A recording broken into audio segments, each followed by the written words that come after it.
मैं ज्ञानेंद्र बैसल आप सभी का स्वागत करता हूं अपने YouTube चैनल ज्ञान की ज्योति में। आज की कहानी एक कहानी नहीं,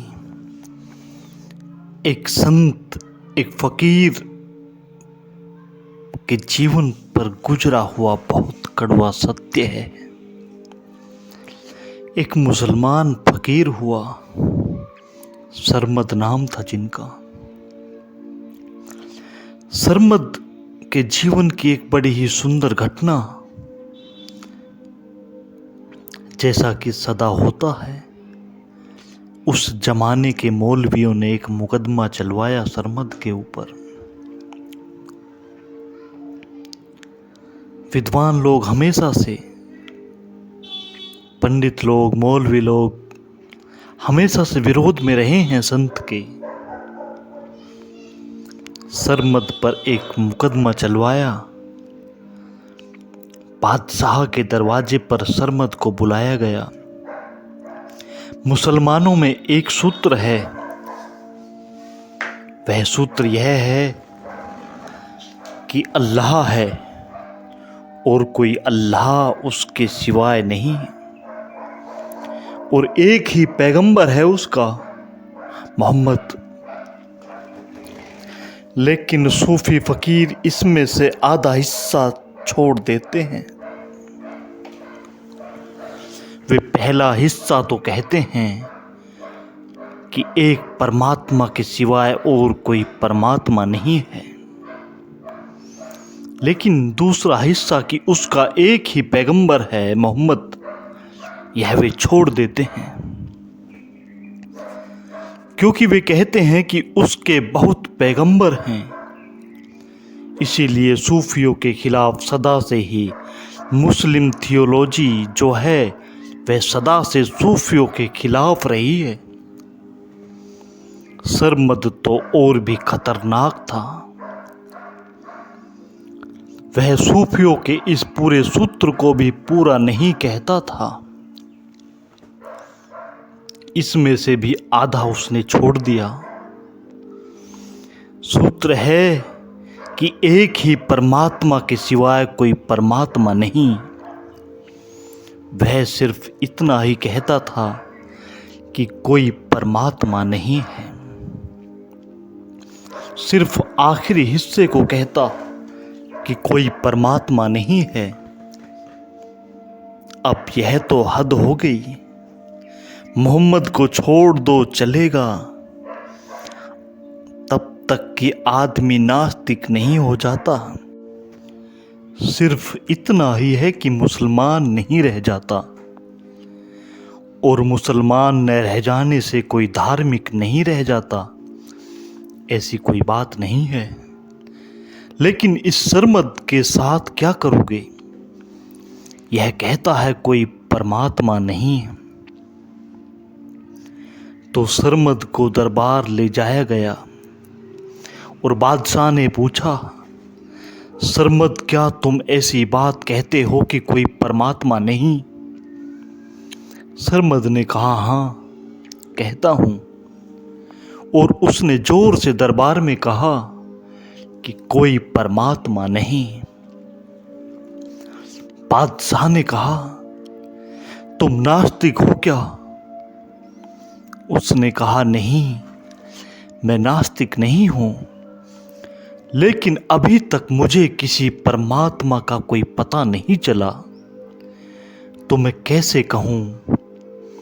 जितना मुझे पता चला है उतना ही कहता हूं।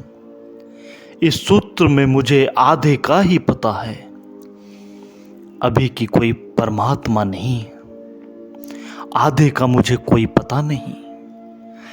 जिस दिन पता हो जाएगा उस दिन कह दूंगा, और जब तक पता नहीं है तब तक झूठ कैसे बोलूं? और धार्मिक आदमी झूठ तो नहीं बोल सकता। बड़ी मुश्किल खड़ी हो गई। आखिर उसको फांसी की सजा दी गई और दिल्ली की जामा मस्जिद के सामने उसकी गर्दन काटी गई। पहली बात मैंने कही कहानी है, यह कहानी नहीं, हजारों लाखों लोगों ने उस भीड़ में उसकी फांसी को देखा। उसकी गर्दन कटी गई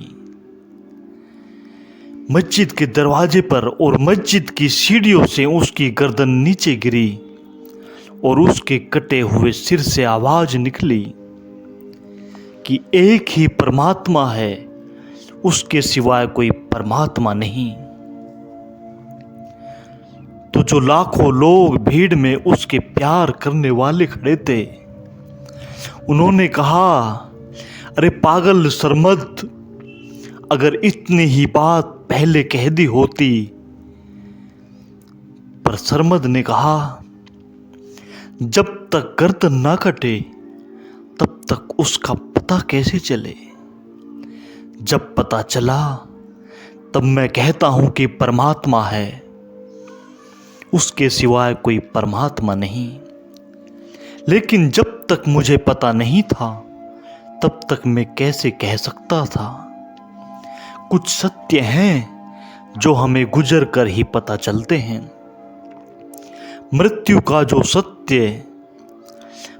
का सत्य तो हमें मृत्यु से गुजर कर ही पता चलेगा, लेकिन उसका पता चले कैसे। उसका पता चल सके इसकी तैयारी हम जिंदगी में ही करनी पड़ेगी। मरने की तैयारी भी जिंदगी में करनी पड़ती है, और जो आदमी जिंदगी में मरने की तैयारी नहीं कर पाता वह बड़े गलत ढंग से मरता है।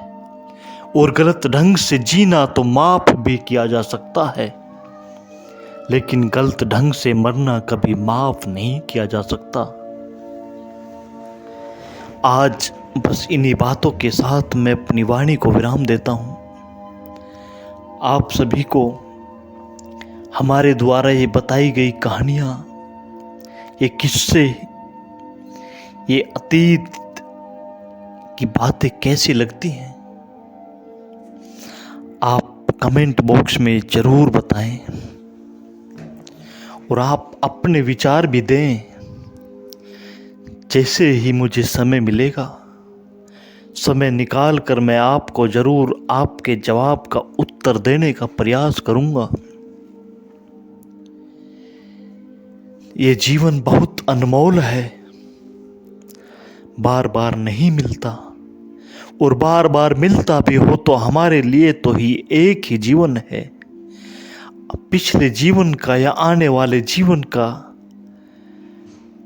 हमारे पास कोई न तो माध्यम कि हम जान सकें, न कोई उपाय, और ना ही इस बात की कोई संभावना है कि जीवन है या नहीं। कुछ बातें जरूर इस विषय पर पुनर्जन्म की आती हैं सामने, जिन पर भरोसा किया भी जा सकता है और नहीं भी। तो आज मैं इन्हीं बातों के साथ अपनी वाणी को विराम देता हूँ। धन्यवाद।